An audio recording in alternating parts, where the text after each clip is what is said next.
वीरान खंडहर।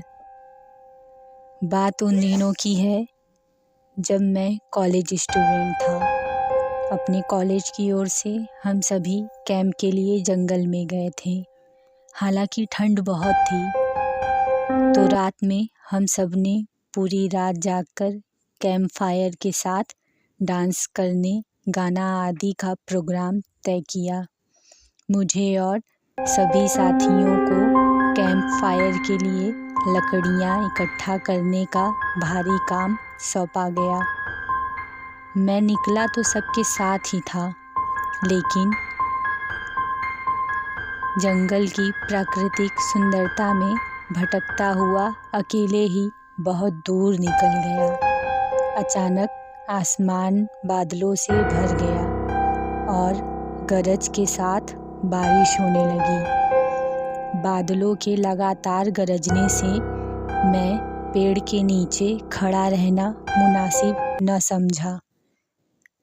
आसपास किसी तरह घर की तलाश में मैं एक दिशा में भागने लगा। मुझे कुछ ही दूरी पर एक लाल ईंटों से बनी शानदार बिल्डिंग नजर आई। बिल्डिंग रोशनी से पूरी नहाई हुई थी और उसमें ढेर सारे लोग हैं, ऐसा दूर से ही लग रहा था। मैं तेजी से भागते हुए उस बिल्डिंग में जा घुसा और सामने से आती हुई एक खूबसूरत नर्स से टकराते हुए बचा। नर्स ने मुझे घूर के देखते हुए कहा, बहुत अधिक भीग गए हो, सर्दी लग जाएगी। उधर बाईं ओर एक स्टोर रूम है, वहाँ जाकर जो भी मिले उससे कहना सिस्टर जूलिया ने दूसरे सूखे और साफ कपड़े मुझे देने को कहा है, वह तुम्हें कपड़ा दे देगा। मैं हक्का बक्का मुंह फाड़े सिस्टर जूलिया को देखता रहा। मुझे एकदम से यह समझ नहीं आया कि मैं क्या करूं। मेरी स्थिति देखकर सिस्टर जूलिया खिलखिलाकर हंस पड़ी और बोली, पहले तो तुम अपना मुंह बंद करो, वरना मुंह में मच्छर घुस जाएगा, और अब जाकर वैसा ही करो जैसा मैंने कहा है।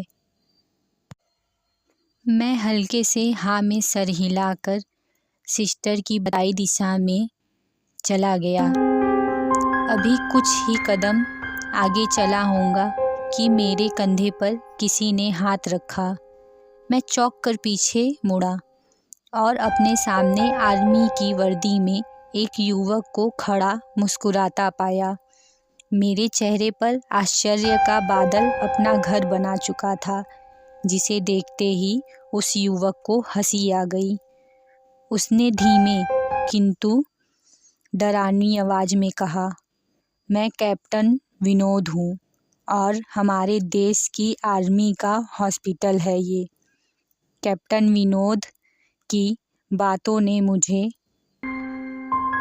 आश्चर्यित किया। मैं अब धीरे धीरे सामान्य हो गया और मैंने कैप्टन विनोद को सिस्टर जूलिया की बात कही, जिसे सुनकर कैप्टन विनोद के चेहरे पर रहस्यमयी मुस्कान फैल गई और वे बोले, तो सिस्टर जूलिया से तुम मिल चुके हो? जी, क्या मतलब है आपका? कुछ नहीं, चलो मैं तुम्हें सूखे कपड़े देता हूँ, चेंज कर लो, नहीं तो सच में सर्दी लग जाएगी। और मैं कैप्टन विनोद के पीछे पीछे चल पड़ा। कैप्टन विनोद के साथ मैं बड़े कमरे में पहुँच गया। कमरे के चारों ओर हरे रंग के पर्दे लगे हुए थे।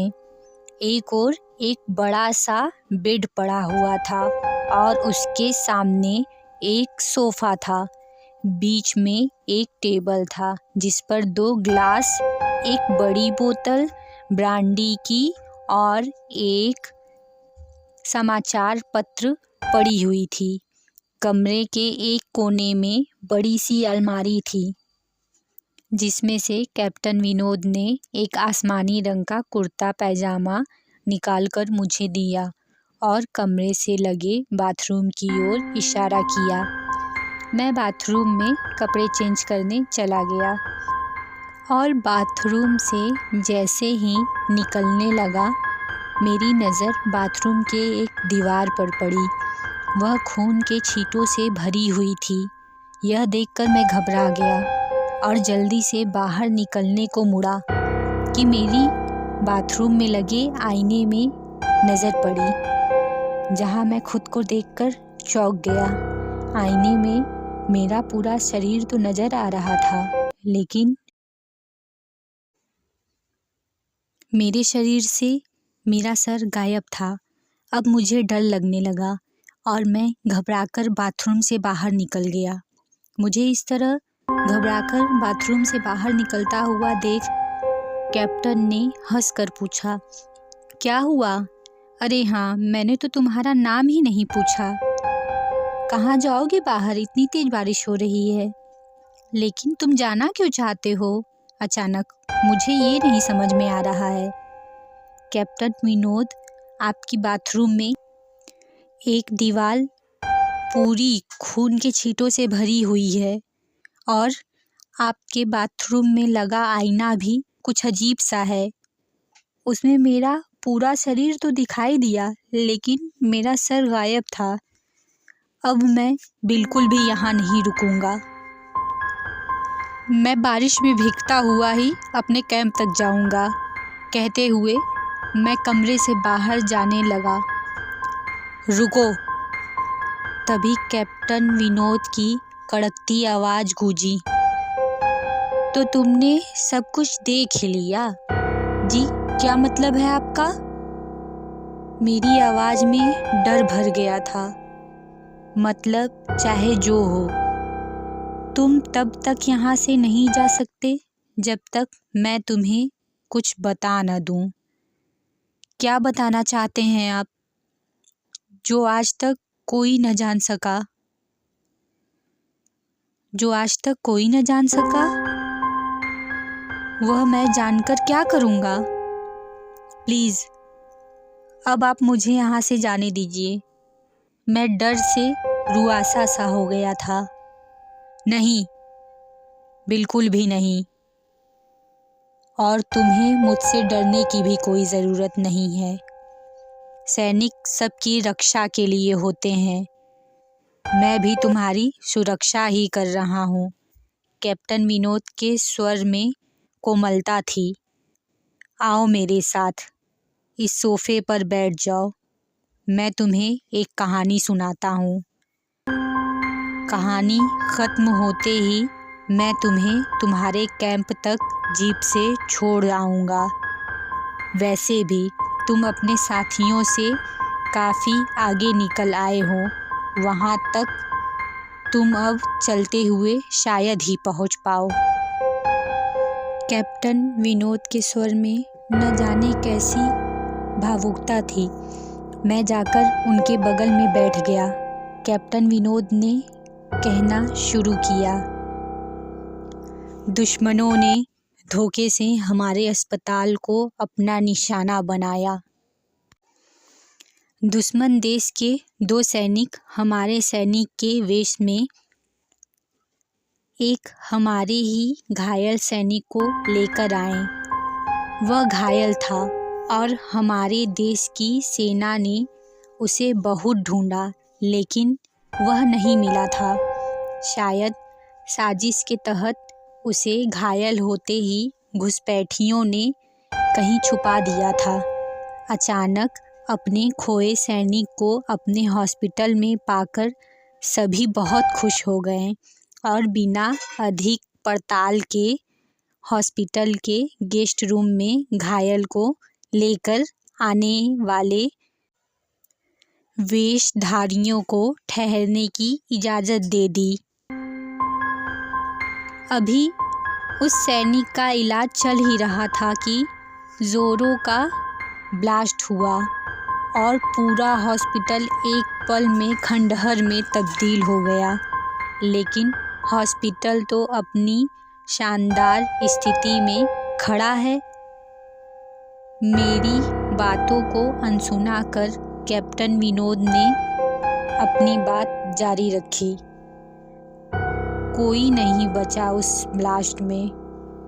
दीवार पर पड़े खून के छींटे भी ब्लास्ट में मारे गए कर्मचारियों के हैं। हाँ, पर यह हॉस्पिटल तो मुझे खंडहर नहीं दिखता। जवाब में कैप्टन विनोद के चेहरे पर रहस्य भरी मुस्कान फैल गई और उनका चेहरा अजीब से भावों से भर गया। मैं उनके चेहरे को देखकर अंदर से दहल गया। फिर भी मैंने हिम्मत करके पूछा, आप उस ब्लास्ट में कैसे बच गए? सुनते ही कैप्टन विनोद ठहाका लगाकर हंस पड़ा और मुझ पर एक भरपूर नज़र डालते हुए कहा, यह कहानी आज से मात्र 10 वर्ष पहले की है और मैं तो आज से 50 वर्ष पहले मर चुका हूँ। इसके आगे उन्होंने क्या कहा मुझे कुछ नहीं मालूम। चेहरे पर गीलेपन का एहसास जब काफ़ी हुआ तो मैं जैसे नींद से जागा। मुझे घेरे हुए मेरे सभी दोस्त, सहपाठी और टीचर खड़े थे। मेरी आँख खुलते ही मेरे सर ने कहा, थैंक गॉड तुम्हें होश आ गया। मैंने सोचा, तो क्या मैं बेहोश था? हाँ, तुम जंगल में जाने कहाँ भटक गए थे। जब सभी लौट आए और तुम नहीं आए तो हम सभी मिलकर तुम्हें ढूंढने निकल गए। काफ़ी दूर जाने के बाद हमने एक जीप आती देखा जिसमें एक आर्मी मैन तुम्हें पीछे की सीट पर सुलाए हुए हमारे कैंप को ढूंढता हुआ आ रहा था। उन्होंने हम सब को भी अपनी जीप पर बिठाया और कैंप तक छोड़ दिया। हमने उन्हें काफ़ी रोकने की कोशिश की, लेकिन वे यह कहते हुए चले गए, अभी नहीं रुक सकता, एक ज़रूरी काम है। जब हमने तुम्हारे बेहोश हो जाने के बारे में उनसे पूछा तो वो बोले, सोमेश ही बताएगा और जो भी बताएगा वो सच ही होगा। सबकी उत्सुक निगाहें अपनी ओर लगी देख मैंने धीमे स्वर में पूछा, क्या उनका नाम कैप्टन विनोद था? सर ने कहा, हाँ, उनका नाम कैप्टन विनोद था। मैंने सबको उधर चलने को कहा जिधर से सबने जीप आती देखी थी। पहले तो सर तैयार नहीं हुए, लेकिन मेरे बहुत कहने पर वो राज़ी हो गए। सुबह होते ही हम उधर की ओर ही निकल पड़े। मैं उस जगह पर पहुंचकर गहरे आश्चर्य में डूब गया। वहाँ एक अधजला खंडहर था जिसके एक टूटे पत्थर पर लिखा था, आर्मी हॉस्पिटल। दोस्तों, अगर आपको यह सच्ची घटना थोड़ी सी भी अच्छी लगी हो तो प्लीज़ हमारे चैनल को लाइक, शेयर एंड सब्सक्राइब कीजिए।